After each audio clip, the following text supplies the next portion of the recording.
Hayo, siapa nih yang suka beli snack atau cemilan dalam kemasan? Aku juga sebenarnya demen kok beli ciki-ciki di toko, hehehe. Selain cemilan, pasti juga kalian demen beli minuman kemasan nih. Nah, makanan dan minuman kemasan ini memiliki yang namanya informasi nilai gizi atau nutrition fact. Aku ingin bertanya nih, apakah teman-teman sudah bisa membaca informasi nilai gizi ini? Mungkin sebagian udah ada nih yang bisa membacanya, dan sebagian lagi ada yang belum bisa. So, tunggu apa lagi? Skuy simak video kali ini karena ilmu giziku akan menjelaskan bagaimana cara membaca informasi nilai gizi pada produk kemasan. Sebelum itu jangan lupa klik like, subscribe, dan nyalakan notif loncengnya ya. Informasi nilai gizi atau disingkat ING atau bisa juga disebut sebagai nutrition fact adalah sebuah label yang memuat daftar kandungan gizi dan non-gizi dari sebuah produk olahan makanan atau minuman yang dijual ke pasaran. Setiap produk pangan olahan yang dijual ini wajib mencantumkan informasi nilai gizi agar konsumen dapat mengetahui kandungan gizi dari produk yang akan dikonsumsi. Akan tetapi, informasi nilai gizi ini tidak boleh dicantumkan pada minuman beralkohol. Aturan ini sudah tertera pada Peraturan BPOM Nomor 22 Tahun 2019 tentang informasi nilai gizi pada label pangan olahan. Informasi nilai gizi ini biasa tercantum dalam bentuk tabel kotak di bagian belakang atau samping kemasan. Sekarang sudah ada juga loh yang namanya tabel traffic light. Tabel ini ditempatkan di bagian depan kemasan agar semakin memudahkan konsumen untuk melihatnya. Untuk susunan tabelnya berisi informasi terkait takaran saji, jumlah sajian per kemasan, jenis dan kandungan zat gizi, jumlah dan kandungan zat non-gizi, persentase AKG, serta catatan kaki. Nah, bagaimana cara membaca tabel informasi nilai gizi ini? Ada beberapa hal yang harus diperhatikan seperti takaran saji, jumlah sajian per kemasan, kandungan gizi, serta persen angka kecukupan gizi atau AKG. Untuk memudahkan dalam memahami cara membaca informasi nilai gizi ini, simak dan perhatikan informasi nilai gizi dari salah satu produk cemilan bantal ubi ungu ukuran pesta. Dapat kita lihat pada tabel takaran saji sebanyak 12 gram. Atau sama dengan kurang lebih 14 keping.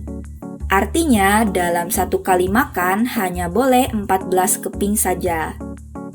Pada tabel sajian perkemasan tertulis 8. Itu artinya 8 dikali 12 sama dengan 96 gram. Berat bersih produk sebesar 100 gram. Jadi satu bungkus itu bisa dikonsumsi sampai 8 kali.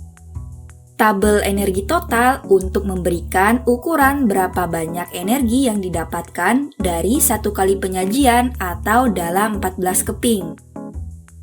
Tabel kandungan gizi yang tercantum untuk satu kali penyajian atau dalam kurang lebih 14 keping. Zat gizi yang wajib dicantumkan diantaranya yaitu energi total, lemak total, protein, karbohidrat total, dan natrium. Tabel persen AKG adalah persentase zat gizi dalam satu sajian produk, dibandingkan dengan jumlah kebutuhan zat gizi dalam sehari. Umumnya dihitung berdasarkan kebutuhan energi untuk kelompok umum, yaitu 2150 kalori. Contoh, persentase lemak total 3% dapat diartikan bahwa bagi seseorang dengan kebutuhan energi 2150 kalori, persentase kebutuhan lemak ini sudah terpenuhi sebesar 3% ketika mengonsumsi 12 gram produk atau 14 keping. Nah, jika kamu langsung menghabiskan satu bungkus cemilan bantal ini, Maka energi dan zat gizi yang didapatkan semuanya dikalikan dengan 8. Karena informasi nilai gizi ini hanya untuk 1 kali makan saja. Sedangkan 1 bungkus itu bisa sampai 8 kali penyajian atau 8 kali makan. Otomatis, kamu akan mendapatkan zat gizi lebih banyak jika menghabiskan 1 bungkus cemilan ini. Selain harus memperhatikan tabel informasi nilai gizi, sekarang pada produk kemasan tertentu terdapat logo pilihan lebih sehat. Logo ini diperkenalkan oleh BPOM untuk membantu konsumen dalam menentukan prioritas pembelian produk pangan olahan berdasarkan dari kandungan zat gizinya. Produk yang mencantumkan logo ini berarti telah memenuhi kriteria lebih sehat berdasarkan dari kandungan zat gizinya. Dengan catatan, bila dibandingkan dengan produk sejenis, dan apabila dikonsumsinya dalam batas yang wajar. So, begitu guys cara membaca tabel informasi nilai gizi.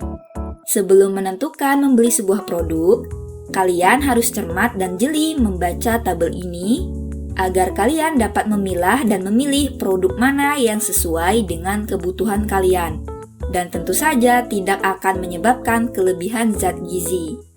Tetap jaga kesehatan dengan menjalankan pola hidup gizi seimbang karena kesehatan itu dimulai dari gizi. Saya Syifa Pravitasuri dari Ilmu Giziku. Sampai jumpa.